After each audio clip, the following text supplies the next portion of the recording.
As I prepared to return to my hometown for the birth of my child, I was stunned by what I heard. With a smirk on her face, my mother-in-law snapped, "Why don't you just stay there forever? I don't want to see your freeloading face again." Her harsh words stung, but I kept my composure, responding calmly, "All right, take care then."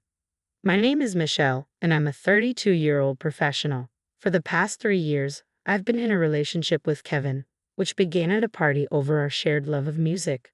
After exchanging numbers, we spent our evenings talking about everything, our favorite songs, work challenges, and life in general, often over drinks at a local bar.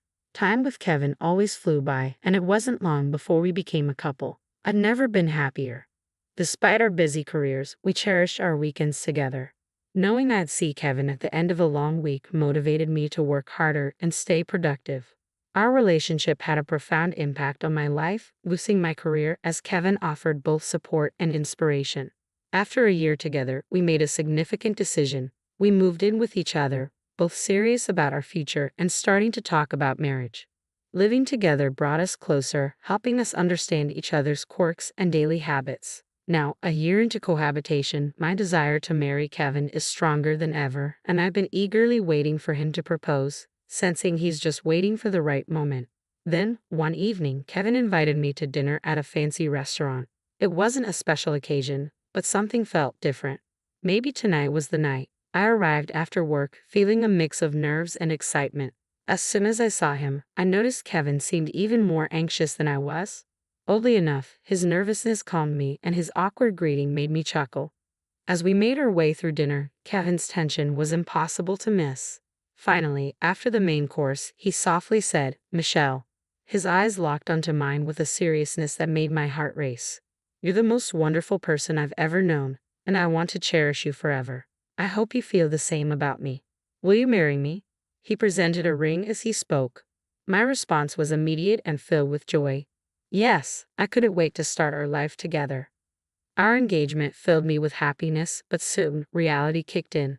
We had to meet each other's families, plan gatherings, and start organizing our wedding, all while balancing demanding jobs. It was a lot to handle, but Kevin and I made time to move forward with our plans, excited for the future that awaited us. When I introduced Kevin to my parents, they instantly took a liking to him, charmed by his sincerity and warmth. Their approval meant the world to me, and I was grateful they fully embraced our decision to marry. However, our visit to Kevin's parents didn't go as smoothly. The moment Kevin's mother met me, she bluntly remarked, "So, you're Kevin's fiancé? You seem rather plain." Her harsh words left me stunned. Before I could even react, Kevin quickly stepped in. "Mom, what are you saying?" "She's the woman I've chosen," he said, his voice defensive. "I'm just being honest," his mother shot back. Kevin's father intervened, trying to diffuse the tension. "Enough, Susan. That's uncalled for." Despite their efforts to stand up for me, I couldn't easily shake the sting of Kevin's mother's words. Later that evening, Kevin apologized. "Michelle, I'm so sorry about my mom. She's always been straightforward, sometimes too much so.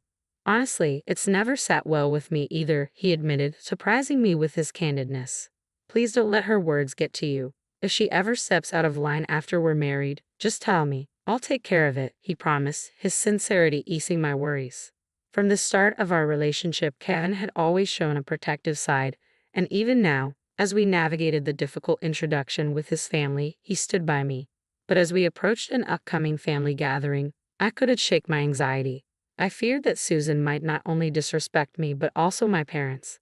Despite my concerns, Kevin reassured me that he would handle things delicately, ensuring that I wouldn't have to face his mother's harshness alone. I had prepared my parents in advance about Susan's strong-willed and difficult personality, so they were somewhat ready for what might unfold. Still, as the day of the family meeting arrived, my nerves were on edge for an entirely new set of reasons. "Hello, I'm Kevin's dad. It's a pleasure to meet you," Jack greeted warmly, extending his hand to my parents. "We're Michelle's mom and dad," they responded politely, maintaining a friendly atmosphere. They exchanged pleasantries with Jack, and the mood started off on a positive note. However, Susan remained distant, seating herself without greeting anyone and immediately ordering a drink. "I'll have a red wine." "Looks like we'll need something to make this interesting," she remarked casually, her comment casting an uncomfortable pall over the gathering. My parents, caught off guard by her bluntness, were momentarily speechless. Both Jack and Kevin, clearly irritated by her behavior, quickly apologized. As the meal went on, my parents and Jack got along well, engaging in friendly conversation. Meanwhile, Susan remained focused on her meal, silent for the most part. But as she drank more, her demeanor shifted. She began rudely interjecting into the conversation.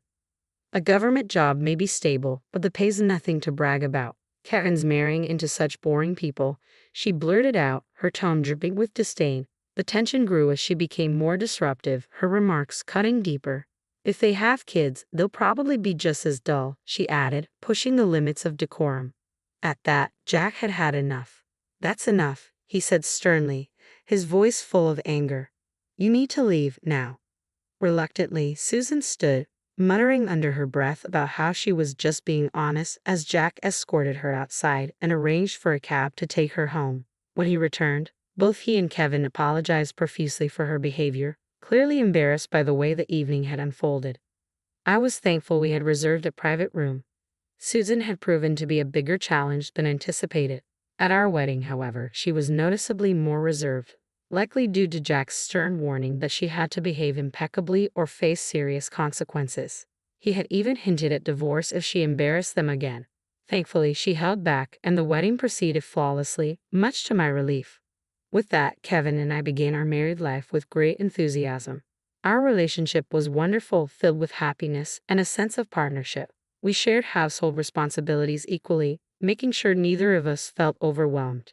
Kevin, an excellent cook, often took on the role of chef even on nights when he came home late from work. Cooking together became one of our favorite ways to bond and make our time as a couple even more enjoyable. Kevin, ever thoughtful, made a point to visit his family alone as much as possible, mindful of both my feelings and the tension between Susan and me. Thanks to this, I was spared any direct confrontation or snide remarks from her, and I deeply appreciated Kevin's consideration. Then, unexpectedly, tragedy struck. Jack suddenly fell ill and passed away. Kevin and I rushed to the hospital, but by the time we arrived, it was too late. Dad, Kevin whispered in disbelief, his voice breaking with grief. Jack's death hit him hard. Susan, too, was devastated, crying out in anguish, "How could you leave me like this?" Despite the strained relationship I had with Susan, I couldn't help but feel profound sympathy for her in that moment. Watching her grieve made me empathize with her loss, and we mourned together for Jack, a man who had always shown me nothing but kindness.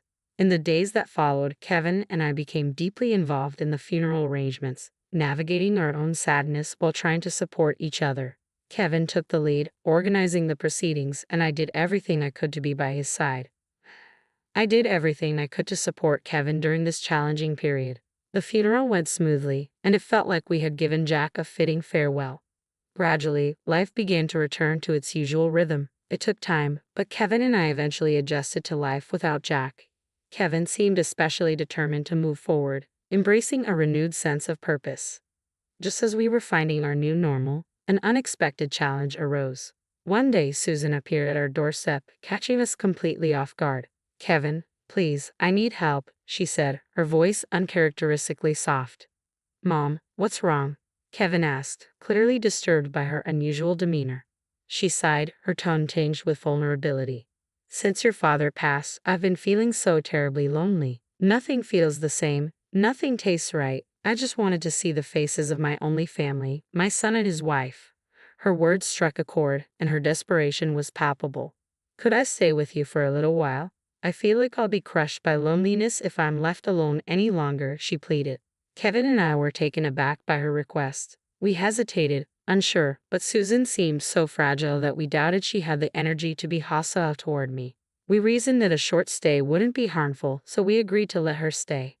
Surprisingly, Susan adapted well. She even started helping with household chores, expressing her gratitude. "Staying in your home is the least I can do. Thank you, you're lifesavers," she said, genuinely appreciative.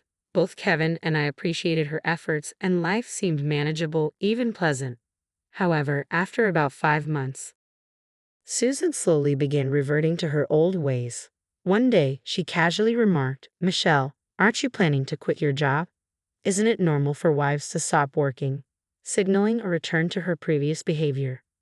Her tone was familiar, reminding me of the old Susan we had been cautious of. You've been working all this time, she added, her eyes narrowing slightly, as if expecting me to justify myself. I started to address the issue, but Susan's tone quickly grew harsher, signaling that she was reverting to her old self. Turning to Kevin, I said, "We need to talk to your mom about moving back to her hometown." When Kevin broached the subject with Susan, her response shocked us both. "I've already sold the family home," she confessed. Kevin and I exchanged stunned glances. "Mom, why would you do that without discussing it with us? That's our family home. I inherited it from Dad," Kevin said, disbelief in his voice. "Selling it was my decision," Susan responded defensively, but her dismissive attitude stung. "You should have at least told us," Kevin countered, frustration clear in his tone. "I forgot. Sorry, but now I have nowhere else to go, so please don't kick me out," Susan pleaded, leaving Kevin and me speechless, struggling to process this sudden revelation. As we were trying to come to terms with the situation, another unexpected development arose. I discovered I was pregnant. Kevin and I were overjoyed. We had hoped for a child, but after some time, we were almost ready to give up, thinking it might not happen due to our age. This news felt like a miracle. However, the joy of expecting a baby was dampened by the thought of dealing with Susan during the pregnancy. Her complaints had resumed, and she began to argue with Kevin. "Why do I have to cook for both of you? I'm only staying here because of Kevin, not you," she snapped at me. "Traditionally, it's the wife who handles all the housework," she added, ignoring the reality of how we shared responsibilities. Kevin explained to her that it wasn't fair for her to avoid chores related to me, but Susan continued to cook only for herself and Kevin and would do only her laundry. Despite Kevin's attempts to correct her behavior, her remorse was always temporary before she slipped back into her old habits. At my wits' end and feeling overwhelmed, I realized I needed a break. The stress of managing Susan, combined with the excitement and challenges of my pregnancy, was becoming too much to handle. I decided to begin my maternity leave early and return to my parents' home for some peace. When I discussed this with Kevin, he suggested a solution we both agreed on. As we made our plans, I informed Susan about our decision and began preparing for the move. "You're going back home to give birth?" she asked, her tone sharp. "Yes, I believe it's the best decision for a safer childbirth, and it also means I'll be taking a break from household duties for a while." "Kevin supports this decision," I explained calmly. Susan smirked, her disdain clear. "Why not just stay at your parents' house forever?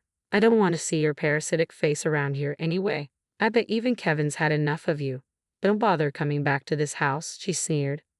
Surprisingly, her harsh words didn't hurt me. Instead, they brought a sense of relief. "All right then, take care," I replied, remaining calm. I returned to my parents' house, where they welcomed me with open arms, providing the peace and comfort I needed during this time. A month later, Kevin came to visit me with exciting news. "I finally got the green light from work to transition to remote work permanently, and I found us a new place to live," he announced, beaming.